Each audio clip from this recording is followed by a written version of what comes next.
Cosas que pasan. Bueno, volvemos entonces. A ver. María ya estaba. Eliana. ¿Se me escucha? Sí, te escucho. Yo hice puros gusanitos. Un montón de gusanitos. Ok. Necesito ya un psicólogo en estas clases. Bien. No, no, Julián. Estoy. Bueno, hice uno muy parecido al de la compañera que hizo a la muchacha embarazada, pero el mío es un arbolito también, cuando un nene y una nena jugando y un solcito. Un No había arbolito un poco de embarazo en el fondo. tuyo. No había embarazo, no. Bien, perfecto. Después, Agustina. Sí. Yo hice una especie de chancho, se puede decir, Me encanta hacer esto. pero nada, es un intento. Bueno, bien, pero está bien. Es un símil del perro que habíamos visto antes. Está bien. Está bien. Bueno. Bueno, ya con eso tenemos un pantallazo bastante grande. Bueno, ¿para qué? Siempre digo lo mismo. Cuando hay una actividad hay que encontrar el para qué. ¿Para qué hacemos todo esto?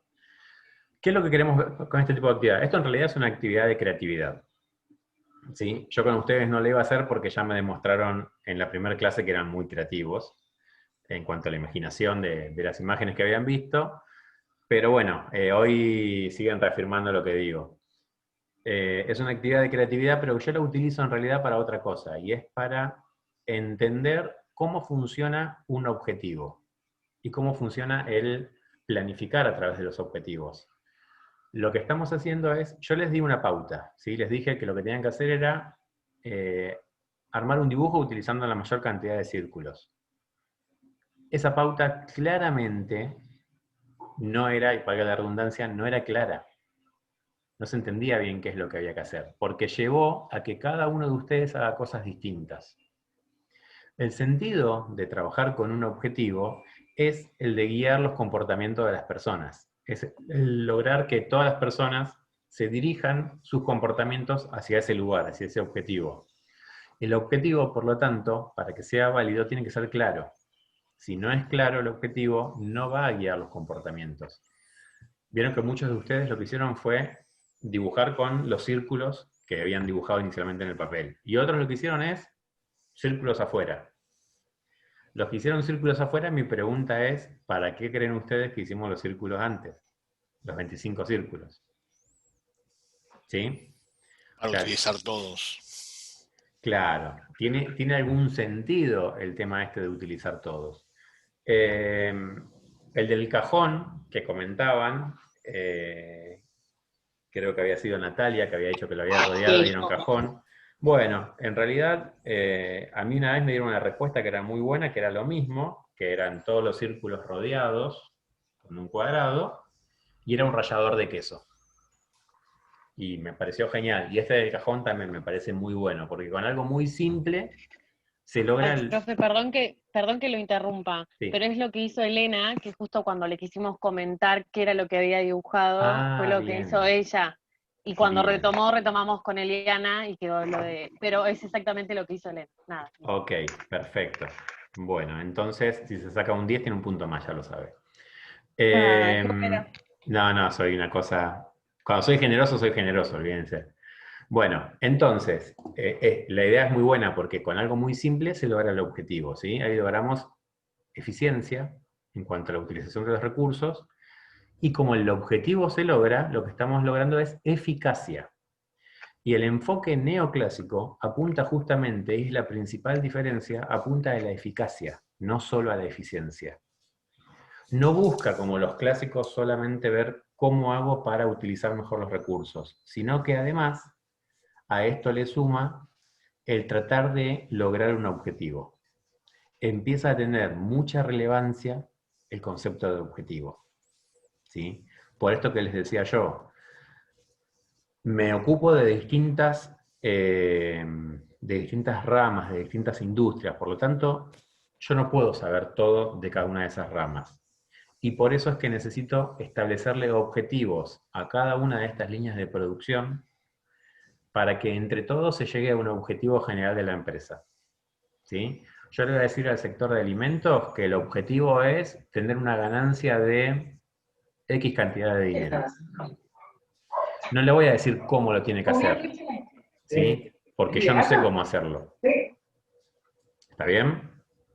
Entonces yo no le voy a explicar, porque yo que estoy arriba de todo, no manejo ese tema. Manejo otros temas, pero no manejo exactamente la industria alimentaria. Entonces, al sector de industria alimentaria le voy a decir, necesito un 10% de ganancia. ¿Sí? Con el objetivo claro, lo que voy a pretender es que el sector aúne sus esfuerzos para llegar a ese objetivo. Es una nueva forma de administrar diferente de la que proponían los clásicos. ¿Está bien? ¿Se entiende? Por eso es que es muy importante, dentro de las características del enfoque neoclásico, el énfasis en los objetivos y en los resultados. Bien. El quinto elemento característico de este enfoque es el denominado eclecticismo. Cuando hablamos de algo ecléctico, estamos hablando de que es una conjunción de varias cosas. El enfoque neoclásico adopta de todas las teorías administrativas anteriores algo.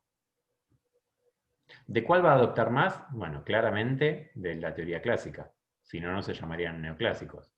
Pero del resto de las teorías también va tomando un poquito de cada una. O sea, no desconoce lo que dice la Escuela de Relaciones Humanas, no desconoce lo que dice la teoría burocrática, que vamos a ver en la segunda parte de la materia, pero que es temporalmente anterior. Y no desconoce ninguna de las teorías que van surgiendo a partir de ese momento.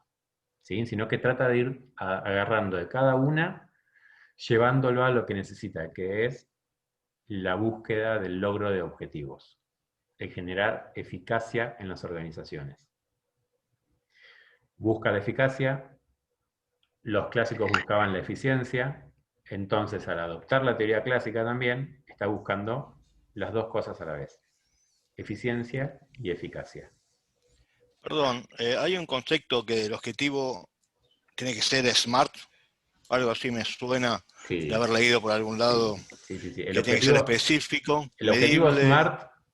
SMART es una sigla en inglés en realidad. El objetivo tiene que tener determinadas características, pero no quiero entrar ahí porque lo vamos a ver en el capítulo 10, cuando hablemos de un tema que se llama administración por objetivos, justamente. Y ahí vamos a entrar en detalle con cómo tiene que ser un objetivo. ¿Sí? Así que ahí lo vamos a desarrollar bien. Que es lo mismo que la filosofía de SMART, pero lo vemos en castellano, no en inglés. Nada más. Bien. ¿Hasta acá alguna duda? ¿Se entiende más o menos? Bueno. Ahora, con esto que les dije, vamos a entrar en otro tema que es muy importante también y que es una diferencia grande entre el enfoque neoclásico y los clásicos en sí. Que tiene que ver con un concepto que ya vimos en la teoría clásica, que era el concepto de centralización. ¿Se acuerdan qué era la centralización?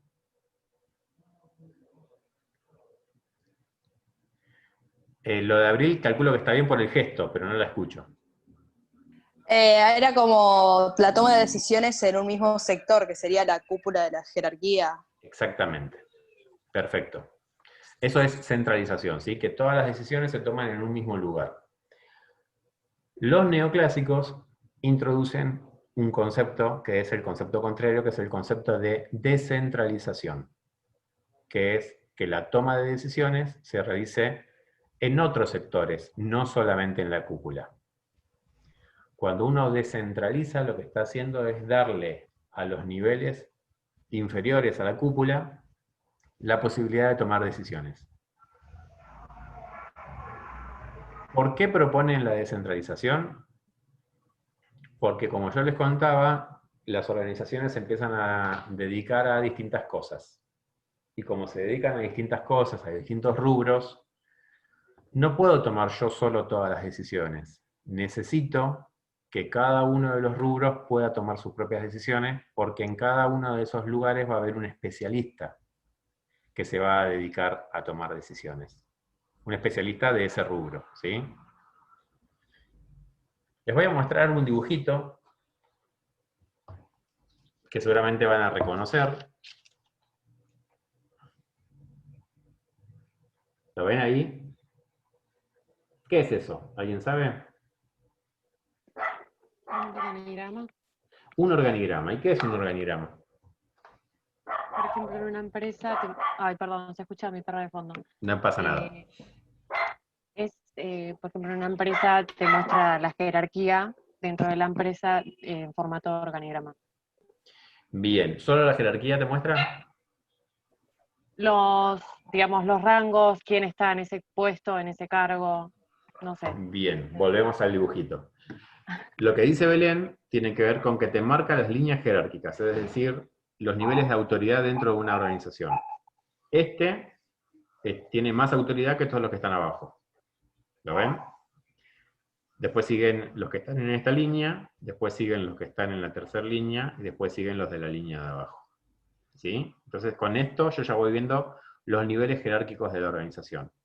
Además, me muestra cómo son las líneas de comunicación formales. Este que está acá abajo y este que está acá abajo van a depender de este que está acá. ¿Lo ven? ¿Sí? Estos dos dependen de este que está acá arriba, y a su vez, estos dos dependen de este que está acá arriba. Significa que este que está acá no depende de este que está en la otra punta. ¿Está bien? Un organigrama, para darlo como una definición, es una representación gráfica de una organización. Es una manera de representarla. De una organización, y acá vale la aclaración, formal. ¿Sí? No estamos incluyendo lo que Elton Mayo menciona como organización informal. ¿Está bien? Estas son las líneas de comunicación y de jerarquía formales. Que después, el que está acá abajo de todo, tenga más poder que el que está arriba de todo, es una circunstancia, pero es una circunstancia de la organización informal. Bien. Viendo el organigrama, también lo que podemos observar es el principio que decía Fayol, que es el principio de unidad de mando. ¿Sí? Estos tres que están acá abajo responden a un único supervisor. ¿Sí? Estos tres responden a este. No responden a varios, responden solo a uno. Eso es unidad de mando. O sea que esto lo toma de la teoría clásica. Ahora, si yo les muestro este organigrama, les pregunto, ¿es una empresa centralizada o descentralizada? Centralizada. Los que opinen centralizada, vamos a hacerlo gráfico, los que opinen centralizada van a levantar los 2 pulgares. Y los que opinen descentralizada van a bajar los 2 pulgares.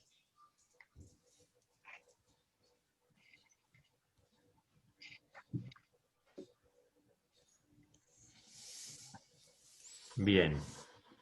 Tenemos algún que otro no sabe, no contesta, pero bueno, bien. Perfecto. A verlo, profe, que no pude ver. Sí, va de vuelta.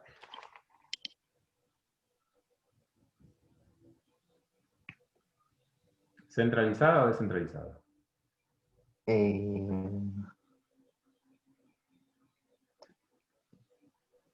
Descentralizada.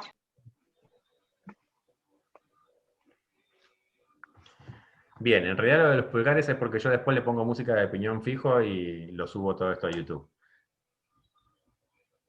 La respuesta es, no se sabe. No lo podemos saber viendo un organigrama si la empresa es centralizada o descentralizada. Porque cuando hablamos de descentralizar o de descentralizar, lo más fácil es pensar que esto es centralizado. ¿Por qué? Porque vemos como que todo fluye hacia arriba, o que todo surge desde arriba hacia abajo. Pero eso en realidad tiene que ver con la cadena escalar de la que hablaba Fayol, y con una cuestión lógica.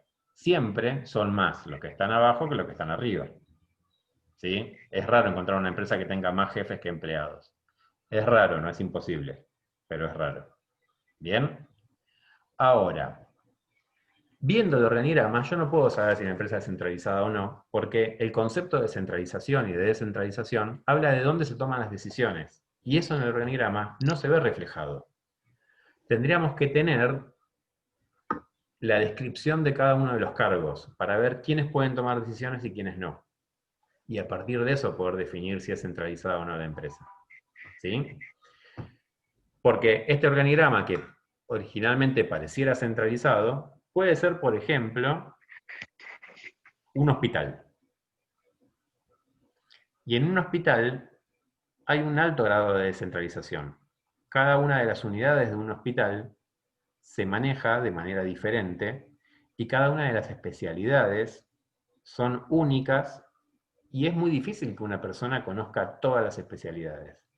¿Se imaginan ustedes al director médico yendo a decirle al jefe de neurocirugía que tiene que cortar un poquito más a la derecha?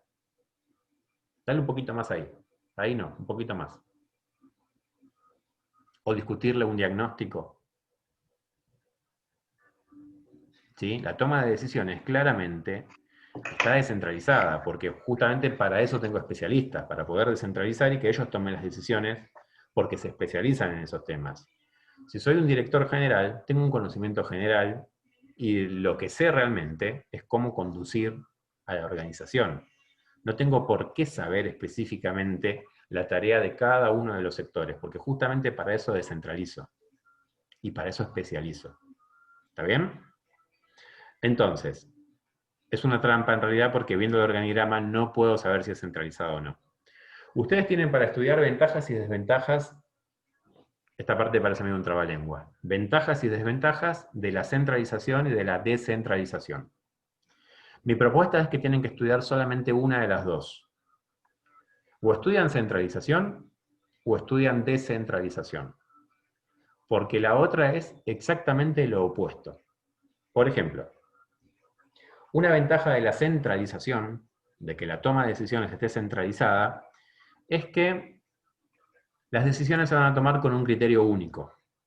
¿Por qué? Porque las toma una sola persona o un solo sector. ¿Sí? Entonces va a haber coherencia con la toma de decisiones. Y esas decisiones van a apuntar a los principales objetivos de la organización. ¿Lo ven? Si yo lo miro desde el otro lado, si lo miro desde la descentralización, es decir, la toma de decisiones en un nivel medio, no arriba, una de las desventajas que tiene es que puede haber muchos criterios. Y por lo tanto, cada uno decide según lo que le parece y pueden ser contrarios a un objetivo en común.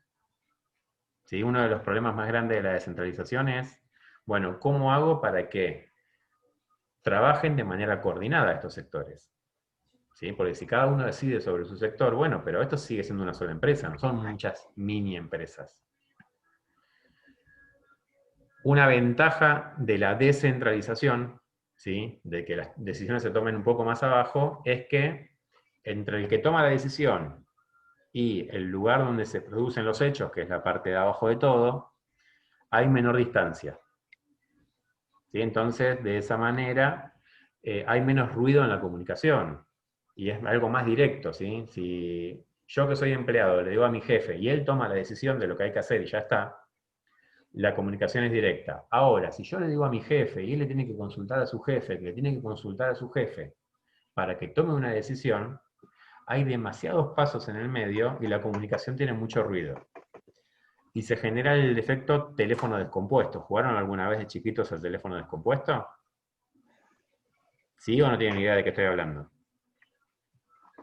Si no tienen idea de qué estoy hablando, me voy a sentir viejo, pero aparte se lo voy a tener que explicar. Por eso les pregunto.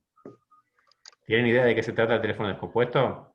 Esto de decirle uno una cosa a otra persona, el otro se la repite y así, entre varios, y después hay que ver si lo que dijo el primero es igual a lo del último. Bueno, ese efecto ocurre continuamente en las empresas. ¿Por qué? Porque en el medio de la comunicación hay intereses. Vieron que hay un famoso chiste que dicen que una persona encuentra 1000 kilos de droga, entonces le avisa a su jefe, el cual le dice a su jefe que encontraron 700 kilos de droga, el cual le dice a su jefe que encontraron 300 kilos de droga, el cual le dice a su jefe que no encontraron droga. ¿Sí? Y en el medio se la fueron quedando. Bueno, eso es un efecto teléfono descompuesto. La descentralización lo que ayuda es a minimizar ese efecto. ¿Sí? Hace que la comunicación sea más fluida. Eso es una ventaja. Si lo miro desde el otro lado, si voy a la descentralización, esa va a ser una desventaja. perdón, si voy a la centralización, esa va a ser una desventaja. La centralización tiene mucha distancia entre el que toma decisiones y el problema en sí. Y tenemos el teléfono descompuesto. ¿Se entiende entonces? Lo tienen que estudiar por opuestos. Si es ventaja en uno, si es ventaja en la centralización, es una desventaja en la descentralización, y viceversa. ¿Está bien? Por lo tanto, si estudian uno, saben los dos. ¿Bien? Perfecto. ¿Dudas hasta acá? ¿Algo que quieran consultar? Bueno, para entender a los neoclásicos, tenemos que saber dos cosas. Lo primero es que ellos, al igual que los clásicos, hablan de las funciones del administrador. Pero las funciones del administrador, en lugar de ser 5, pasan a ser 4.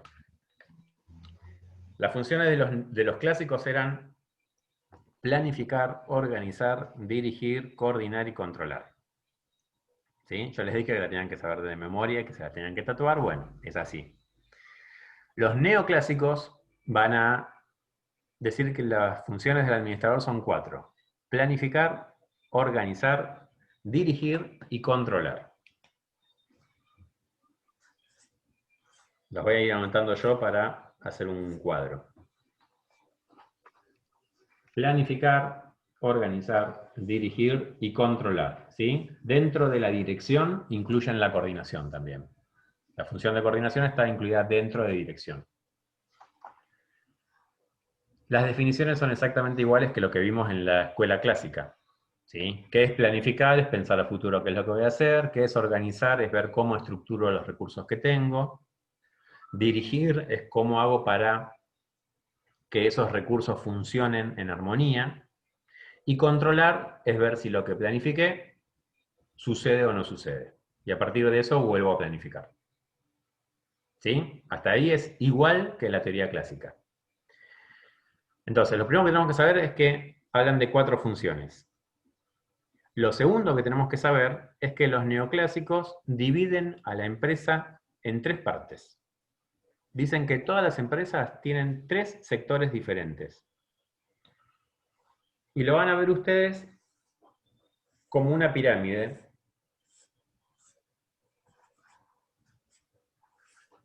En la que tienen 3 sectores bien claros, que es el sector de arriba, que va a recibir el nombre de estratégico, el sector del medio, que será el sector táctico, y la base de esta pirámide, que será el sector operativo. ¿Por qué es una pirámide? Porque tiene la misma estructura que habíamos visto del organigrama. Son menos arriba y más abajo. Una base más grande con una cumbre más pequeña. Por eso es que es una pirámide. ¿Bien? Estratégico, táctico y operativo. 3 conceptos y 3 palabras muy importantes en administración. Muy importantes. Bien, ¿hasta acá me siguen? ¿Qué es lo que hacen los neoclásicos? Juntan estas 2 cosas. Juntan las funciones del administrador con las 3 partes de la organización. Por lo tanto, vamos a tener una planificación estratégica, una planificación táctica y una planificación operativa. Una organización estratégica, una táctica y una operativa, y así con cada una de las funciones. Lo primero que tenemos que saber es qué es cada una de las funciones. Qué es planificar, qué es organizar, qué es dirigir y qué es controlar. Lo segundo que tenemos que saber es qué es estratégico, qué significa táctico y qué significa operativo. Y después simplemente lo que vamos a hacer es juntarlos. ¿Bien? Vamos a tomar la función planificación y con eso vamos a explicar esta pirámide. Vamos a hablar de planificación primero estratégica. Es, les diría yo, uno de los conceptos más importantes dentro de la administración. La planificación estratégica. Pilas y pilas de libros que hablan de este tema. De hecho, tienen materias específicas Había una materia en el plan anterior, no me acuerdo cómo se llama ahora, pero antes se llamaba planeamiento de mediano y largo plazo. Y era planificación estratégica, justamente. Toda una materia dedicada a eso. Esa es la importancia que tiene esto en la administración. Ahora, ¿qué es una planificación estratégica? Bueno, unamos los conceptos. ¿Qué es planificar? Pensar qué es lo que voy a hacer a futuro. Ahora, ¿qué es estratégico? Lo primero que tenemos que entender cuando hablamos de algo estratégico es que estamos hablando de algo que es importante en la organización. ¿Sí? Si yo estoy hablando de una planificación estratégica es pensar a futuro cosas importantes de la organización. Y cuando digo de la organización me refiero a toda la organización. La planificación estratégica abarca a toda la organización. Es decir, que lo que se decida ahí va a afectar a toda la empresa. En cuanto al plazo de tiempo, vamos a decir que la planificación estratégica es a largo plazo.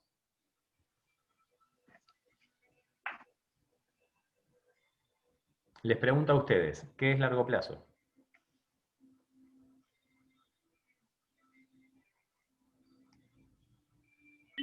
Años, de 5, 10 años. 5, 10 años, ¿qué más? ¿Qué dicen? ¿Qué opinan los demás? Me sonó medio como la misión de la empresa, algo por ese lado me sonó. Sí, no está mal. ¿Qué más? Yo creo que depende del tipo de empresa. Va a ser la planificación, más o menos años que tenga. Bien. Es una respuesta excelente. Y no solo del tipo de empresa, sino también del momento contextual en el cual esté la empresa. Hay que ver a qué se dedica la empresa y cuál es el contexto que la afecta en ese momento. El largo plazo cambia según el tipo de empresa y cambia según el rubro en el que cada uno se esté manejando. Hay empresas que el largo plazo puede ser 30 años. Imagínense ustedes una empresa que hace vinos y aparte vinos estacionados. ¿Sí? O imagínense una empresa que fabrica whisky. Pero whisky bueno, no ese que tomamos un poquito y nos quema hasta los dedos del pie, sino un whisky bueno que tiene que estar añejado, que tiene que estar guardado durante mucho tiempo. El largo plazo en ese tipo de organización son muchos años. Imagínense una empresa que se dedica a una maderera, que se dedica a producir la madera y después cortarla y venderla. Cuando hablamos de producir estamos hablando de poner una semillita para que crezca un árbol. Entonces, la semilla que estoy poniendo yo hoy es el árbol que voy a cortar dentro de 10 años. Entonces ahí el largo plazo es mucho más largo. Ahora, una compañía financiera en Argentina, hoy, ¿cuál es el largo plazo? Mañana. Un día, Ayer. dicen, claro. Día a día. Tal cual. ¿Sí? Ahora. Siempre cuento la misma, si ya se las conté, ustedes frenen el mes. Si digo una boludez, pero encima repetida ya es un bajón. Así que díganme. Pero siempre cuento una anécdota de un gerente de un banco, de la central de un banco, que en un momento de una corrida cambiaria se quedaron sin dólares. Eran las 2 de la tarde y no tenían más dólares, y tenían que seguir vendiendo. Por lo tanto, como estaba en el medio de la City porteña, decide hablar con el gerente de otro banco. Para que tengan una idea, estoy hablando del Banco Provincia y del Banco Nación. El Banco Provincia se queda sin dólares. Llaman al Banco Nación. Le dicen, ¿tenés dólares? Necesito 2 millones de dólares. ¿Tenés? Sí, tengo, vení a buscarlo. Porque se habían quedado sin papel, o sea, sin dinero físico para vender. Vení a buscarlo. Ok, ¿a cuánto me lo vendés? Imagínense, no sé, en ese momento a 15 pesos. Bueno, listo, ahí voy. Demoró 5 minutos esta persona en ir a hacer la transacción. En esos 5 minutos el dólar bajó 3 pesos. Por lo tanto lo compró a 12. Multiplica en 3 pesos por 2 millones. Se ahorró 6 millones de pesos por tardar 5 minutos en caminar una cuadra. Eso es el largo plazo en ese tipo de organización? Y en ese contexto en particular. ¿Sí? Por eso la respuesta siempre es depende. Los plazos, en teoría, nosotros vamos a ver que el largo plazo son 5 años. Pero eso es un concepto teórico y que nos ayuda simplemente a facilitar el estudio. En la práctica, depende del tipo de organización. ¿Está bien? Entonces, el planeamiento estratégico es al largo plazo, al plazo más largo que haya en esa organización. Abarca a toda la empresa y es un planeamiento que se va a dar en la cumbre, en la cúpula de la organización. De hecho, hay un autor que ustedes van a ver mucho en la carrera que se llama Mintzberg, que a la parte de arriba de la organización la llama cumbre estratégica, porque justamente ahí se produce todo lo que sea estratégico. Entonces, lo estratégico, insisto, son decisiones a largo plazo. Por ejemplo, ¿a qué me voy a dedicar? ¿Sí? ¿A qué se va a dedicar la empresa los próximos años? ¿Cuál es la estrategia de la empresa en los próximos años? ¿Qué significa la estrategia? Bueno, ¿cómo voy a hacer para acercarme a conseguir mi visión en los próximos años? En el caso de ustedes, la selección de una carrera universitaria y la carrera que eligieron es una decisión estratégica. Entonces, ¿por qué decimos que es a largo plazo? Porque la idea es que uno no lo esté cambiando cada 5 minutos. Porque si ustedes cambian de estrategia cada 5 minutos, difícilmente van a lograr los objetivos que se planteaban. ¿Sí? Hoy empezó a estudiar administración, el año que viene empezó a estudiar veterinaria y el año siguiente empezó a estudiar traductorado en inglés. Digamos que el objetivo se me va a ir alejando mucho. Entonces las decisiones estratégicas por eso son a largo plazo, porque nos dan un marco de decir, bueno, nos vamos a dedicar a esto, listo, enfoquemos nuestro esfuerzo en esto. Acuérdense la importancia de un objetivo, que es la de enfocar esfuerzos. ¿Bien? Entonces, planificación estratégica. A largo plazo, toda la organización ocurre en la cúpula. Planificación táctica. En cuanto al plazo es a un plazo medio. Ya no es a largo, sino es a un plazo medio. No va a ocurrir en toda la organización. La planificación táctica no va a afectar a toda la organización, sino que afecta a un sector nada más. Por ejemplo, planificación táctica del área de producción. Las decisiones que se tomen en el área de producción van a afectar solamente al área de producción. ¿Sí? No afectan al resto de las áreas en forma directa. Y se van a producir en el nivel medio de la organización. Bien, por eso es que dentro de la pirámide lo vamos a tener acá en el medio. Y cuando hablamos de una planificación operativa, estamos hablando de una planificación a nivel tareas. ¿Sí? Planificar cada una de las tareas que se tienen que realizar en la organización. Y eso se van a planificar en la base de la organización, en lo que se llama núcleo operativo. ¿Sí? Cada uno de nosotros vamos a planificar cómo hacer nuestras tareas, o como mucho lo planificaremos con nuestro jefe inmediato. Y nada más, no es que seguimos yendo para arriba. ¿Está bien? ¿Cómo hace un vendedor para vender mejor un producto? Y lo va a planificar el mismo vendedor y quizás tenga que hacerlo con su jefe y con un par de compañeros que vendan lo mismo. Nada más. Queda ahí esa planificación. Ahora, estas tres planificaciones que mencionamos claramente tienen que estar ligadas unas con otras. ¿Sí? Y hay una cuestión de dependencia, de jerarquía de una sobre otra. La planificación estratégica nos va a dar el marco general de la empresa. La planificación táctica nos va a decir ese sector qué es lo que tiene que hacer para lograr la planificación estratégica. Y la planificación operativa nos va a decir cada una de las tareas que hay que realizar para lograr los objetivos tácticos. ¿Sí? Por lo tanto, tiene que haber coherencia entre las tres planificaciones. No puede haber una planificación estratégica que diga vayamos todo para el norte y las planificaciones tácticas digan, listo, el mejor camino es ir para el sur.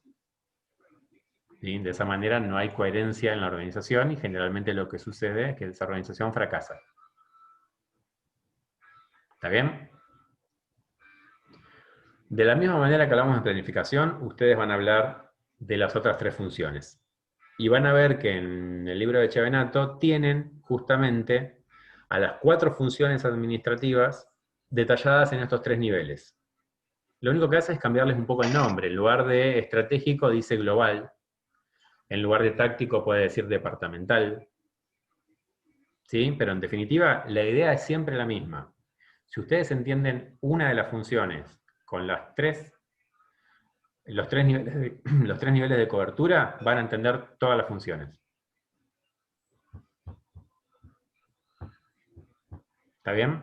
¿Se entiende hasta acá? ¿Sí? ¿Alguna duda que tengan?